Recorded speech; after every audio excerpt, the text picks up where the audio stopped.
Living with the Humane AI Pin can feel like you've been catfished. At first, I was enamored with it. I was intrigued by its clean-looking design and its intriguing projector setup. But as each day passed, I grew frustrated and hurt. As in literally. Because not only would I pinch my fingers when trying to reattach the magnetic battery pack onto the thing, but this ran so hot that I accidentally burned myself several times while either crossing my arms or leaning forward. No one should get hurt by a product that costs $700, but at least I could try to work around it or adapt if the product was actually good. The thing is, Humane's AI Pin is sadly so laggy and cumbersome that, at least in this iteration, it's just not worth the effort.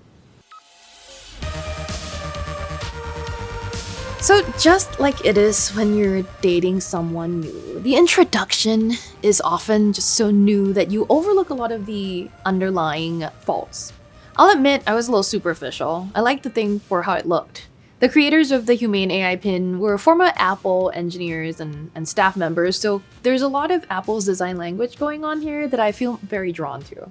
There's a lot of thoughtful little touches. For example, when you put the booster pack, which is the separate magnetic battery pack, into the charging cradle, everything lays flush. And when you want to remove it from the cradle, you can just sort of poke at it on one end and it will slide out very easily. There's also something very satisfying about flipping that charging case open and close and open and close. The magnets are just such a joy to kind of feel click into place. However, over some time, what looks like thoughtful touches just weren't enough to make up for the fact that a lot of this is just bad. A lot of the time, like I said, closing that charging case or snapping the battery pack into place onto the pin, the magnets would be so strong that I would just clamp my finger in between and hurt myself. That projector screen that is probably one of the hallmark features of the Humane AI Pin, it's innovative and it's intriguing and quite ambitious. But the actual execution of it is just underwhelming, lackluster, and frankly frustrating. At first when I saw it, I thought it was so smart that Humane came up with a way to put a screen on my palm and gave me gestures that I could use to interact with the OS. What I wasn't ready for was just how tired my arm would be. Look, I lift weights, so I am pretty strong, and I can lift my arm or leave it up there for pretty long. But the fact is, every time I go to move the pin from, say, a jacket to my inner shirt, I would have to re-enter my password, and that would take at least 10 seconds if I'm lucky. So basically, the device projects a screen onto your palm, and you can, like I said, pinch to accept things, tilt up or down to scroll through the pages, or clench a fist to go back. You can also bring your palm closer to your chest and further away to scroll through elements. But then there are other little things that got in the way. For example, my hand is smaller than a lot of other tech reviewers. On my friend Julian Chikatsu over at Wired, he could actually see things without them crossing over into his fingers. I just can't. I need to hold my palm a lot closer to the Humane Pin before everything will fit within my palm's boundaries. It's also hard to see outdoors. On a cloudy, rainy day like the day we shot this video, I could barely see the words on my palm. It is futuristic, for sure, if the future sucked.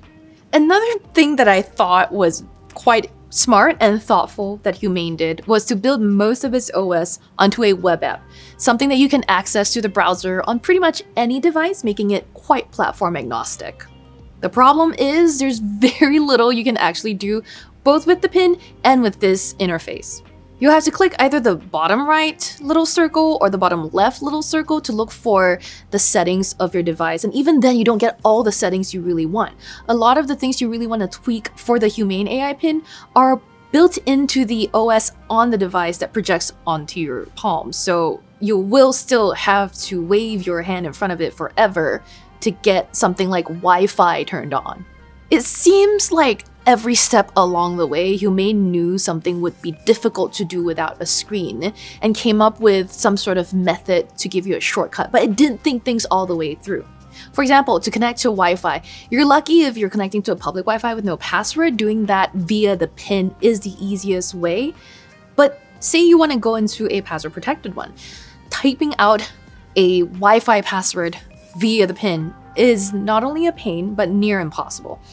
You will only be able to either dictate the password, which good luck if you're around other people who you don't want overhearing you, or you'll have to scan a QR code that you'll need your phone to generate. You'll have to go to humane.center/Wi-Fi, enter the network name. Not even look for a network, just enter the network name if you can guess it or copy it from your settings, and then enter the password, and then generate a QR code, hold it up in front of your Humane pin and connect. Like, they were like, yes, no screen, we got you, fam. Hold my Wi-Fi, and here's 13 more steps. So it's not just Wi-Fi passwords that you have to be conscientious to like not say in public. Basically, the entire premise of the AI pin just feels flawed. Let's set aside the point that people with speech impediments might have a hard time being understood, or people who can't speak just shouldn't consider using this anyway. But talking out loud and having like the content being spouted back at you in an audio format is really not private, and it's not something that most people can do in public. For example, when I was riding an Uber, I just was not going to use the Humane AI pin at all. It just sucks to talk out loud around people all the time. I don't like to talk on the phone on a bus. I don't want to talk to the pin just to know what the weather is like. What's the weather like right now? Finding your temperature. The current weather in New York is light rain with a temperature of 43. You have to ask it out loud first and then hold up your palm before you can actually see it quietly. There's no way to ask it without talking.